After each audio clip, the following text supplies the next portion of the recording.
Friends, ನಿಮ್ಮೆಲ್ಲರಿಗೂ ಕೂಡ ನಿಮ್ಮದೇ ಆಗಿರ್ತಕ್ಕಂಥ ಯೂಟ್ಯೂಬ್ ಚಾನಲ್ ಸ್ಟಡಿ ವಿತ್ ಪರಶುರಾಮ್ಗೆ ಸ್ವಾಗತ ಅಂತ ಹೇಳ್ತಾ 9ನೇ ತರಗತಿ ಇಂಗ್ಲೀಷ್ ದ್ವಿತೀಯ ಸಂಕಲನಾತ್ಮಕ ಪರೀಕ್ಷೆ SA2 ಪರೀಕ್ಷೆಯನ್ನು ಈ ವರ್ಷ DSCRT ಅವರೇ ಮಾಡ್ತಾ ಇದ್ದಾರೆ. ಸೊ ಆಲ್ರೆಡಿ ಈಗ ನಿಮಗೆ ಬ್ಲೂ ಪ್ರಿಂಟು ಮತ್ತು ಕ್ವಶನ್ ಪೇಪರ್ನ ಕೊಟ್ಟಿದ್ದಾರೆ. ಅದರ ಕಂಪ್ಲೀಟ್ ಆಗಿರ್ತಕ್ಕಂಥ ಬ್ಲೂ ಪ್ರಿಂಟ್, ಕ್ವಶನ್ ಪೇಪರ್ ಮತ್ತು ಕೀ ಆನ್ಸರನ್ನು ನೋಡುವ. ಸೊ ಇದಕ್ಕಿಂತ ಮುಂಚೆ ನಾನು ಕನ್ನಡ, ಹಿಂದಿ, ಸೋಷಲ್ ಸೈನ್ಸ್, ಮ್ಯಾಥ್ಸಲ್ಲಿ ಹಾಕಿದ್ದೀನಿ. ಅವೆಲ್ಲವುಗಳ ಲಿಂಕನ್ನೇ ವಿಡಿಯೋದ ಡಿಸ್ಕ್ರಿಪ್ಷನ್ ಬಾಕ್ಸ್ನಲ್ಲಿದ್ದಾವೆ. ಸೊ ನೆಕ್ಸ್ಟ್ ನಿಮಗೆ ಸ್ಕೋರಿಂಗ್ ಪ್ಯಾಕೇಜ್ ವಿಡಿಯೋಗಳು ಬರ್ತಾವೆ, ಅದನ್ನು ಸಹಿತ ನೀವುಗಳು ನೋಡಿ ಅಂತ ಹೇಳ್ತಾ ಸೊ ಕಮೆಂಟ್ ಪಕ್ಕ ಹೈಪನ್ನು ಮಾಡೋದನ್ನು ಮಾತ್ರ ಮರೆಯದಿರಿ.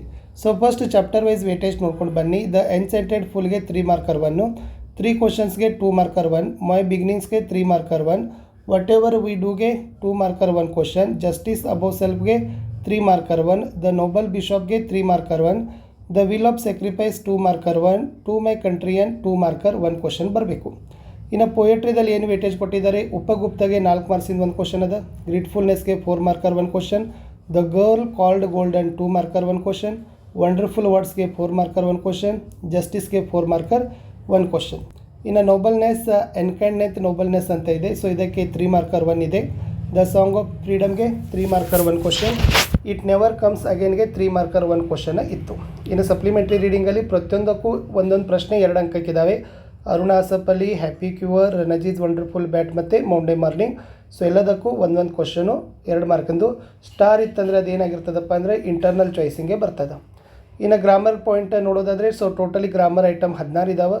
ಎಡಿಟಿಂಗ್ಗೆ 2 ಮಾರ್ಕ್ಸ್ ಕ್ವಶನ್ ಅದ, ಪ್ರೊಫೈಲ್ಗೆ 3 ಅಂಕ, ಪಿಕ್ಚರ್ಗೆ 3 ಅಂಕ, ಸ್ಟೋರಿಗೆ 3 ಅಂಕ, SA 4, passage 4, letter writing 4. So total ಏನಾಗಿದೆಪ್ಪ ಅಂದರೆ 38 ಕ್ವಶನು 80 ಮಾರ್ಕ್ ಇದೆ.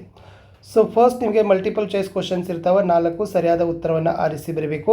ಇದರಲ್ಲಿ ಫಸ್ಟ್ ಕೇಳಿದ್ರು ಕ್ವಶನ್ ಟ್ಯಾಗ್ಗೆ ಸಂಬಂಧಪಟ್ಟಂತೆ the hermit is a wise man ಅಂತ ಇದೆ. ದ ಹರ್ಮಿಟ್ ಈಸ್ ಅಂತಕ್ಕಂಥದ್ದು ಪಾಸಿಟಿವ್ ಅದ. ಸೊ ನೆಗೆಟಿವ್ ತಂದರೆ ಏನಾಗ್ತದಪ್ಪ ಅಂದರೆ ಇಸಂಟ್ ಹಿ ಅಂತಕ್ಕಂಥದ್ದು ಆಪ್ಷನ್ ಬಿ ಕರೆಕ್ಟಾಗಿ ಉತ್ತರವನ್ನು ಕೊಡಬೇಕು. ಇನ್ನು ಅಂಡರ್ಲೈನ್ ಮಾಡಿರ್ತಕ್ಕಂಥ ಸೆಂಟೆನ್ಸ್ಗೆ ಯಾವ ಲ್ಯಾಂಗ್ವೇಜ್ ಫಂಕ್ಷನ್ ಕೇಳ್ತದ ಅಂತ ಕೇಳಿದರು. ಸೊ ಸೆಂಟೆನ್ಸ್ ಇದ್ದಿತ್ತು I am going that way, I can drop you there ಅಂತ ಇದೆ. ಇದೇನಾಗ್ತದಪ್ಪ ಅಂದರೆ ಆಪ್ಷನ್ ಸಿ ಅಪರಿಂಗ್ ಹೆಲ್ಪ್ ಅಂತಕ್ಕದ್ದನ್ನು ಬರ್ತದೆ. ಇನ್ನು ಥರ್ಡ್ ಕ್ವಶನ್ ಇತ್ತು ಇನ್ಫಿನಿಟನ್ನು ಗುರುತಿಸಲಿಕ್ಕೆ ಕೇಳಿದ್ದಾರೆ. ಸೊ ಗೊತ್ತಿರಲಿ, ಇನ್ಫಿನಿಟ್ ಅಂದರೆ ಟು ಜೊತೆಗೆ ಮೇನ್ ವರ್ಬ್ ಬರಬೇಕು. ವರ್ಬ್ದು ಫಸ್ಟ್ ಫಾರ್ಮ್ ನಿಮ್ಗೆ ಏನಾಗಬೇಕಪ್ಪ ಅಂದರೆ ಬರಬೇಕು.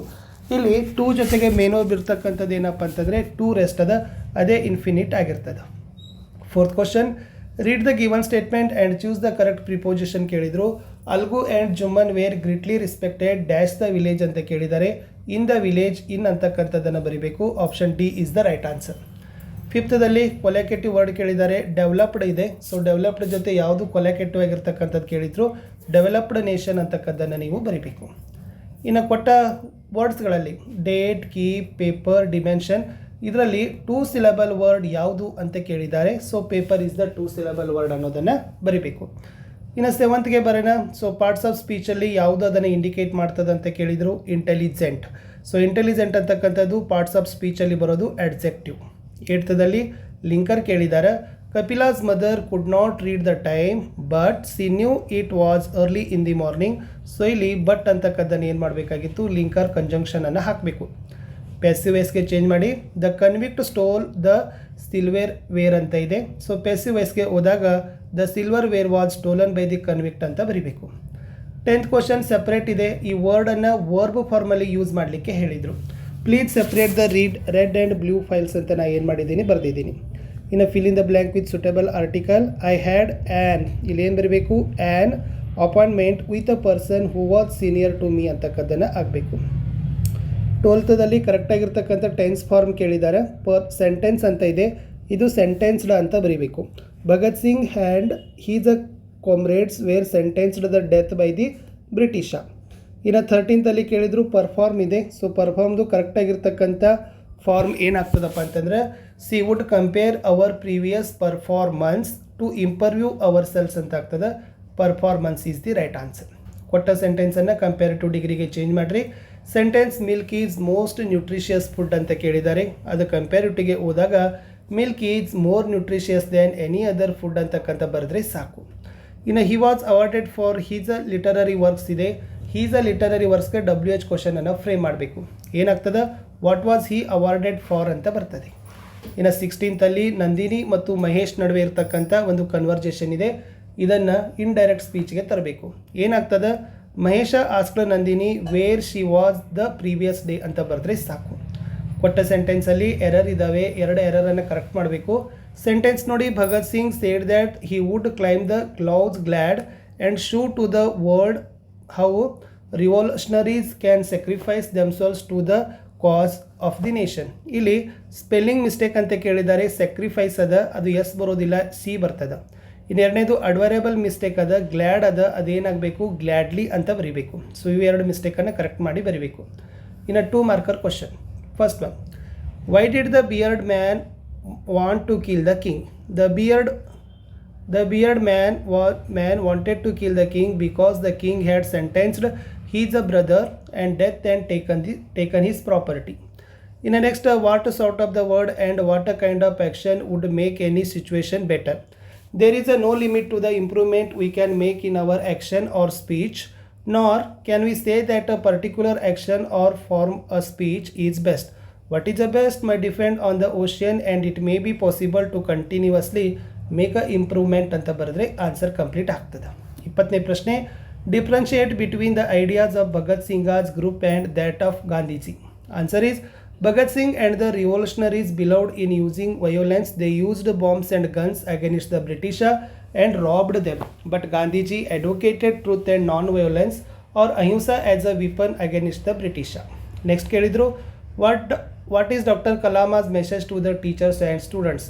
Answer is, Dr. Kalam's message to teachers is that they must ignite the minds of students to help them think big. Students should take a full responsibility to get ready to transform India into a developed nation. Both should exercise their abilities to the fullest.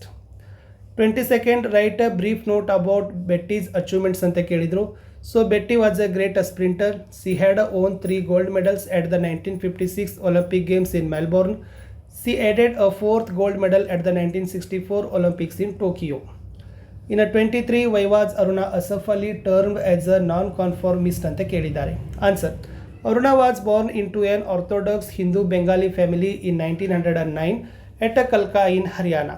Aruna broke conventions at the age of 19 to marry Asaf Ali, a prominent figure in the freedom struggle and 20 years her senior, so she was termed a non-conformist ಅಂತ ಬರೆದ್ರೆ ಸಾಕು. Next, why did the king call the physician and surgeons dolts ಅಂತ ಕೇಳಿದ್ದಾರೆ. The king was suffering from having nothing to do. He was being bored to death, but he was not ready to admit this. He groaned and moaned and complained that something was wrong with his health. Physician and surgeons checked him but they could find nothing wrong, so he called the physician surgeons ಡಾಲ್ಟ್ಸ್ ಅಂತಕ್ಕಂಥದ್ದು ಇತ್ತು.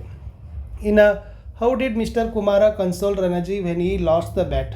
Answer is, Kumara told Ranji that he could score more run with any bat.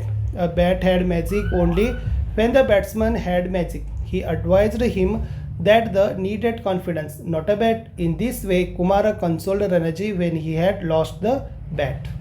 Next one, how did Aunt Polly pull out the Tom's tooth ಅಂತ ಕೇಳಿದ್ರು.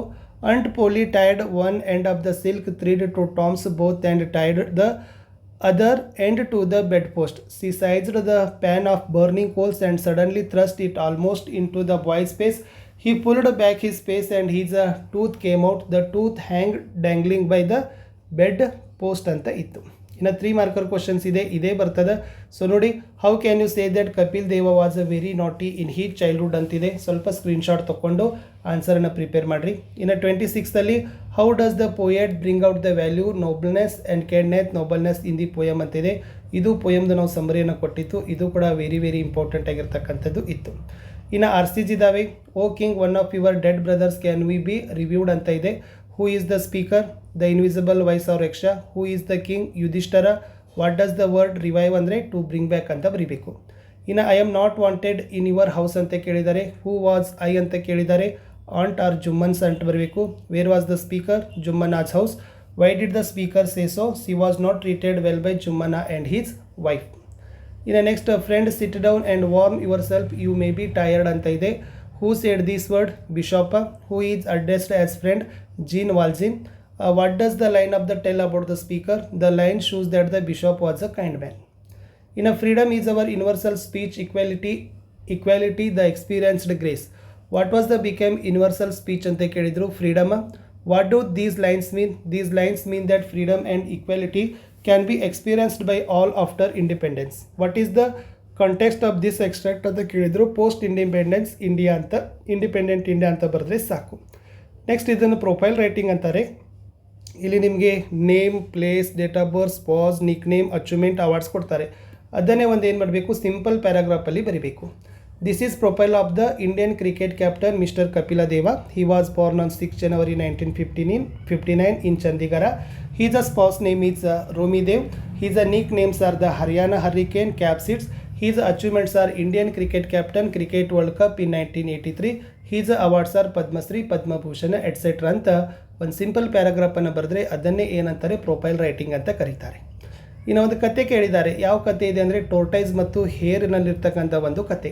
So ಇದು ಬಹಳ moral ಆಗಿರ್ತಕ್ಕಂಥ ಕತೆ. So ನಿಮಗೂ ಕೂಡ ಗೊತ್ತಿದೆ, ಆಮೆ ಮತ್ತು ಮೊಲದ ಕತೆ ಅಂತ ಹೇಳ್ತಿರಲ್ಲ, ಸೊ ಅದು ಕತೆ ಇದೆ. ಸೊ ಇಲ್ಲಿಂದ ಸ್ಟಾರ್ಟ್ ಮಾಡುವಾಗ ಒನ್ಸ್ ಅಪಾನ್ ಅ ಟೈಮ್ ಅಂತ ಬರೀರಿ.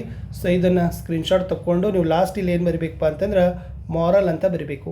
ಮಾರಲ್ ಅಂದರೆ ನೀತಿ, slow and steady, win the race ಅಂತ ನೀವೇನು ಮಾಡಬೇಕು, ಇದಕ್ಕೊಂಡ ಲಾಸ್ಟ್ ಮೌಲ್ಯವನ್ನು ಬರೀಬೇಕು. ಓಕೆನಾ. ಇನ್ನು ಸ್ಟಡಿ ದ ಪಿಕ್ಚರ್ ಅಂತ ಕೇಳ್ತಾರೆ. ಸೊ ಈ ಪಿಕ್ಚರ್ ಮೇಲೆ ನೀವೊಂದು 5-6 ಸೆಂಟೆನ್ಸನ್ನು ಬರೀಬೇಕು. ಏನೆಲ್ಲ ಇದೆ ಅದನ್ನು ಬರೀರಿ. ಸೊ ನಾನೇನು ಬರೆದಿದ್ದೀನಿ, the picture shows a playground with children playing happily, a boy is sitting on a swing and enjoy himself, a girl is keeping with a rope near the grass, 2 boys are playing with the sand and toys on the ground, there is a slide and ladder behind the swing, trees, clouds, grass make the park look beautiful, all the children look cheerful and are having together ಅಂತ ಇದೆ. ಇದರಲ್ಲಿ ಏನಿದೆ ಅಷ್ಟಾದರೂ ಬರೀರಿ. This is a playground, 2 boys 2 girls are there, ಆಮೇಲೆ boys are playing, the nature is very beautiful. ಈ ಥರನಾಗಿ ನೀವು ಏನು ಬರಬೇಕು, 4-5 ಸೆಂಟೆನ್ಸ್ ಬರೆದು ನಿಮಗೆ ಅಂಕಗಳನ್ನು ಕೊಡ್ತಾರೆ. ಪದ್ಯ ನೋಡಿ, ಐ ಆಮ್ ಗ್ರೇಟ್ಫುಲ್ ಇದೆ. ಸೊ ಅದು ಕೂಡ ವೆರಿ ಇಂಪಾರ್ಟೆಂಟು, ಬಾಹೆಟ್ ಮಾಡಿ. ಅಥವಾ ಇನ್ನೊಂದು ಸಮಥಿಂಗ್ದಿಂದ ಅಗೇನ್ವರೆಗೆ ಇದೆ, ಇದು ಕೂಡ ಇಂಪಾರ್ಟೆಂಟ್ ಅಂತ ಕೊಟ್ಟಿತ್ತು. ಓಕೆನಾ. ಇನ್ನು 2 ಪ್ಯಾಸೇಜ್ ಕ್ವಶನ್ ಕೊಟ್ಟಿದ್ರು. What it organise to do with money collected from the festivals, ಅದು ಕೊಟ್ಟಿದ್ದೀನಿ. Name the Indian films which were screened at the 10th children's film festival in Hyderabad. ಇದು ಪ್ಯಾಸೇಜ್ ಓದಿ ಪ್ರಶ್ನೆಗೆ ಉತ್ತರ ಬರೀಬೇಕು. ಆರಾಮಾಗಿ ನೀವು 4 ಮಾರ್ಕ್ಸ್ ಇಲ್ಲಿಂದ ಏನು ಮಾಡ್ತೀರಪ್ಪ ಅಂದರೆ ಪಡಿತೀರಿ. ಓಕೆನಾ. ಇನ್ನು ಉಪಗುಪ್ತ ನೋಡಿ, ಇದನ್ನು ಚೆನ್ನಾಗಿ ಬಾಹೆಟ್ ಮಾಡಿ 4 ಅಂಕಕ್ಕೆ ಗ್ಯಾರಂಟಿಯಾಗಿ ಸಿಗ್ತದೆ. ಸೊ ಇಷ್ಟೇ ಇದೆ. ಸೊ ಇಷ್ಟೇ ಅಂದರೆ ಒಂದು 7 ಸಾಲು ಬರೀಬೇಕು. 4 ಮಾರ್ಕ್ಸ್ ನಿಮಗೆ ಫಿಕ್ಸ್ ಆಗಿ ಬರ್ತಕ್ಕಂಥ ಒಂದು ಪ್ರಶ್ನೆ. ಇನ್ನು 3 ಎಸ್ಸೆಗಳನ್ನು ಕೇಳಿದ್ದಾರೆ. Uses of computers, environmental pollution, sports and games. So ನಾನು ನಿಮಗೆ ಯೂಸಸ್ ಆಫ್ ಕಂಪ್ಯೂಟರ್ ಅಂತ ಕೊಟ್ಟಿದ್ದೀನಿ. ಇಷ್ಟೇ ಇದೆ, ಒಂದು 15 ಸಾಲು ನೀಟಾಗಿ ಬಾಹೆಟ್ ಮಾಡಿರಿ. Computers are use to store information, the help students to study and to homework, computers are use to type letters and documents. ಇಷ್ಟು ನೀವು ಬರೆದ್ರು ನಿಮಗೆ ಆರಾಮಾಗಿ 4 ಅಂಕಗಳನ್ನು ಕೊಡ್ತಾರೆ. ಇನ್ನು ಲಾಸ್ಟ್ ಲೆಟರ್ ಇದೆ ನೋಡಿ. ಸೊ ನೀವು imagine Asha Akshay studying in government high school KG government high school Vidyanagar Hubballi. So ನೀವೇನು ಬರೀಬೇಕು, write a letter to panchayat development officer requesting to provide drinking water facility in your area. So ಅವಾಗ ನೀವೇನು ಬರೀಬೇಕು, ಮೇಲೆ ನಿಮ್ಮ ಹೆಸರು ಬರೀತೀರಿ, ಆಶಾ ಅಥವಾ Akanksha, 9th standard, GHS Vidyanagar Hubballi. ಯಾರಿಗೆ ಬರೀಬೇಕು, ಟು ಹಾಕ್ರಿ, the panchayat development officer Vidyanagar, respected sir ಅಂತ ಬರೀರಿ. Subject request to provide water facility in our area. ಅವಾಗ ಇದು ಲೆಟರ್ ಆಫ್ ದ ಬಾಡಿ ನೀವೇನು ಬರಬೇಕು, I am a resident of Vidyanagar Hubballi, I would like to bring to you kind notice that water scarcity has hit our area, the pipeline connection was done by the municipal office 6 months back, but no water flows in it. Here the residents have to buy water there everybody needs. The poor can't afford to buy water, so I request you to kindly provide proper water facility in our area at the earliest. We will be much obliged ಅಂತ ಇದೆ. Thanking you yours faithfully ಆಶಾ ಅಕ್ಷಯ್ ಅಂತ ಬರೆದ್ರೆ complete ಆಗ್ತದೆ. ಇಷ್ಟಿತ್ತು ಈ ಪ್ರಶ್ನೆ ಪತ್ರಿಕೆ ಅಂತ ಹೇಳ್ತಾ ಸಿಗ್ತೀನಿ ಹೊಸ ವಿಡಿಯೋದಲ್ಲಿ.